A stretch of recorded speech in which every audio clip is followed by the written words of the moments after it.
કોર્ટે વડોદરા મહાનગરપાલિકાની ₹1.19 કરોડ ઉપરાંત વ્યાજ સાથે રકમ વેસ્ટર્ન રેલવેને આપવાનો હુકમ કરતા ખળભળાટ મચી છે।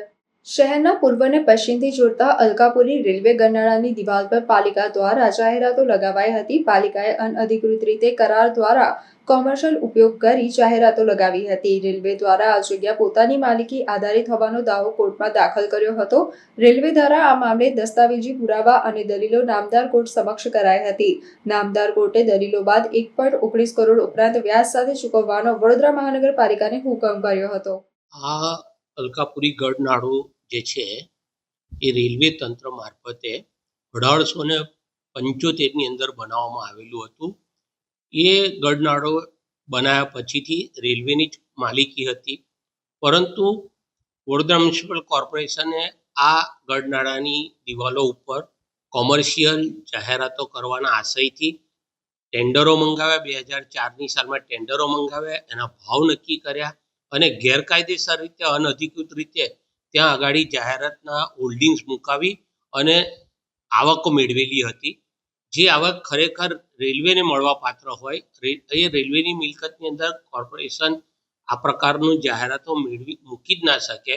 એ બાબતનું એક મીટિંગ પણ પ્રતાપનગર DRM ઓફિસની અંદર થયેલી હતી, જેમાં મ્યુનિસિપલ કમિશનર હાજર હતા, ઉચ્ચ અધિકારીઓ હાજર હતા, રેલવેના ઉચ્ચ અધિકારીઓ હાજર હતા। આ 2016ની અંદર આ મીટિંગ થઈ, નક્કી થયેલું હતું। તેમ છતાં પણ આ અનઅધિકૃત રીતે કોમર્શિયલ જાહેરાતો ચાલુ રહેલી હતી।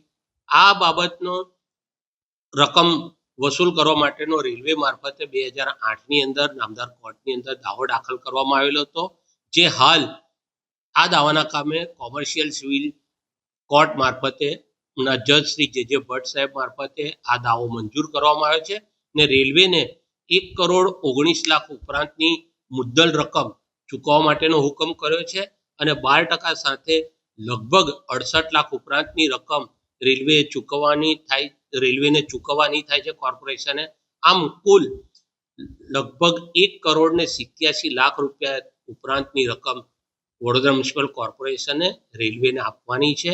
સાથે સાથે જજ સાહેબે એવો પણ હુકમ કર્યો છે કે આ રકમ જ્યારે પણ ચૂકવાય ત્યારે દીકરી તારીખથી પછીનો સમયગાળો જેટલો લેવાય એના પર પણ 9% વ્યાજ કોર્પોરેશને રેલવેને ચૂકવવું પડશે।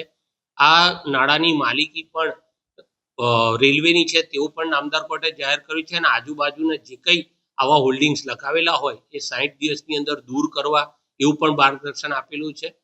સાથે સાથે નામદાર કોર્ટે આ હુકમ સ્ટે કરવા માટે જે કોર્પોરેશનના વકીલે અરજી આપેલી હતી એ અરજી પણ નામંજૂર કરી છે। આમ જે જજમેન્ટ નામદાર કોર્ટ મારફતે મારી દલીલોને ગ્રાહ્ય રાખીને આપવામાં આવેલું છે એ જજમેન્ટ કન્ફર્મ થયેલું જજમેન્ટ છે અને એના પર કોઈ સ્ટે નથી, એને યથાવત રાખેલું છે।